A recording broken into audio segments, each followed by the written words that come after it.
Hello students, अध्याय first, रासायनिक अभिक्रिया एवं समीकरण। रासायनिक अभिक्रिया किसे कहते हैं, ये फर्स्ट क्वेश्चन है। ऐसे परिवर्तन जिसमें नए गुणों वाले पदार्थों का निर्माण होता है उसे रासायनिक अभिक्रिया कैसे कहते हैं। जैसे कोई अभिक्रिया कराई जा रही है जिस उसके अंदर कुछ नए पदार्थ का निर्माण हो रहा है तो उसे रासायनिक अभिक्रिया कहते हैं, सिंपल शब्दों में। सेकंड क्वेश्चन है, अभिकारक किसे कहते हैं।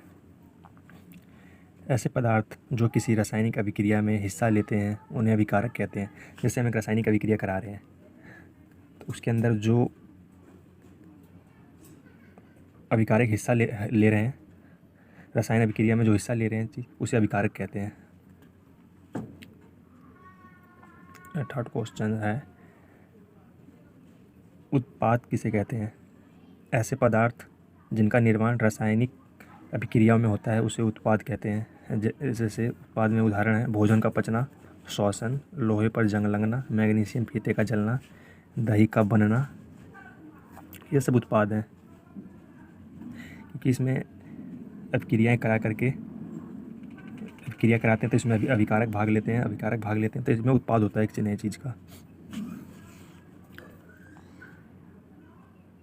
दूध से दही का बनना, लोहे में जंग लगना, श्वसन, भोजन का पचना, ये सब उत्पाद।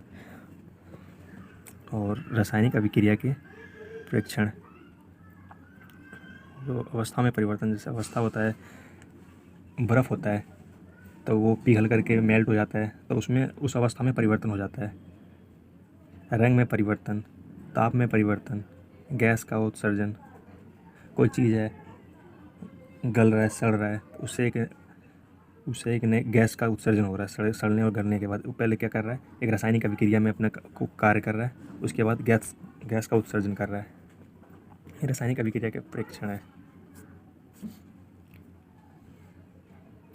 रासायनिक परिवर्तन, दो परिवर्तन को प्रदर्शित करना। जिससे रासायनिक परिवर्तन उसको प्रदर्शित कैसे किया जाता है उसके अंदर एक रासायनिक समीकरण बनाया जाता है जिसके अंदर जिंक प्लस सल्फ्यूरिक अम्ल, जिंक सल्फेट प्लस हाइड्रोजन, इनको अभिक्रिया कराने से इस चीज़ का निर्माण होता है।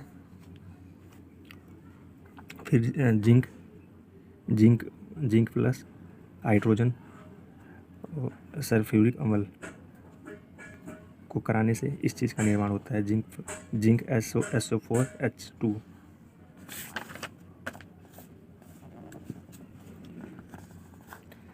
रासायनिक समीकरण क्या होता है इसके अंदर। रासायनिक अभिक्रियाएं रासायनिक समीकरण द्वारा निरूपित की जाती हैं। रासायनिक समीकरण के तत्व को प्रतीक या अभिकारक और उत्पाद के रासायनिक सूत्र उसकी भौतिक अवस्था के साथ लिखे जाते हैं। रासायनिक अभिक्रिया में आवश्यक परिस्थितियां जैसे ताप, दाब, उत्प्रेरक आदि को तीर के निशान के ऊपर नीचे दर्शाया जाता है। रासायनिक अभिक्रिया को संतुलन करना, जो रासायनिक अभिक्रिया होती है उसको कैसे संतुलन किया जाता है, कैसे बराबर किया जाता है, मतलब अभिक्रिया करा करके कैसे इस चीज़ को संतुलन किया जाता है। द्रव्यमान संरक्षण का नियम, यह द्रव्यमान संरक्षण का नियम किसी भी रासायनिक अभिक्रिया में द्रव्यमान का ना तो निर्माण होता है ना ही विनाश होता है। ये याद रखना बहुत इंपॉर्टेंट है। क्या कहता है कि द्रव्यमान संरक्षण का नियम, किसी भी रासायनिक अभिक्रिया में द्रव्यमान का ना तो निर्माण होता है ना ही विनाश होता है, ना ही उसके अंदर किसी द्रव्यमान का निर्माण होता है ना ही विनाश होता है। रासायनिक अभिक्रिया के पहले अभिकारक एवं उसके पश्चात उत्पाद प्रत्येक तत्व के परमाणुओं की संख्या समान होनी चाहिए। रासायनिक अभिक्रिया के पहले एवं उसके पश्चात प्रत्येक तत्व के परमाणु संख्या समान होनी चाहिए, इसमें कह रहा है। चरणबद्ध संतुलित करना, इसके अंदर संतुलित करना दिखाया गया कैसे करते हैं। रासायनिक समीकरण लिखकर प्रत्येक सूत्र को चारों ओर बॉक्स में बना लीजिए।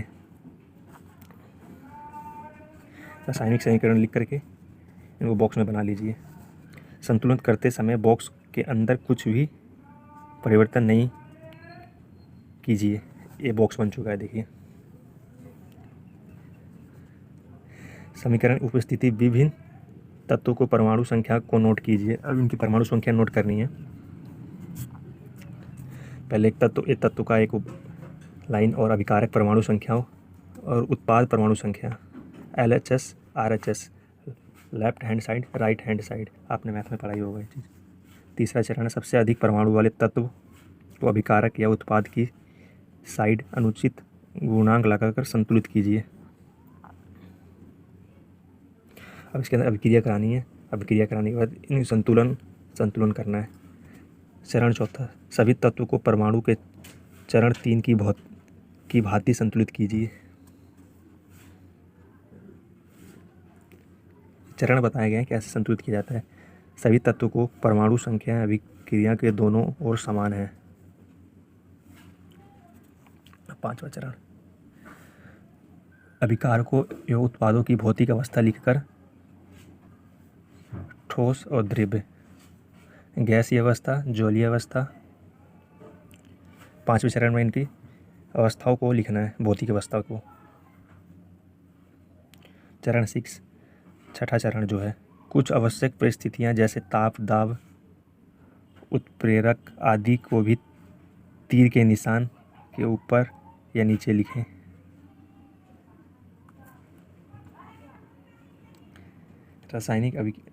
और नेक्स्ट पॉइंट है रासायनिक अभिक्रिया के प्रकार। इसको हम अगले पार्ट में बताएंगे, रासायनिक अभिक्रिया के प्रकार को। वीडियो ज़्यादा बड़ी नहीं बनाते हुए कि इतने पे रोकते हैं।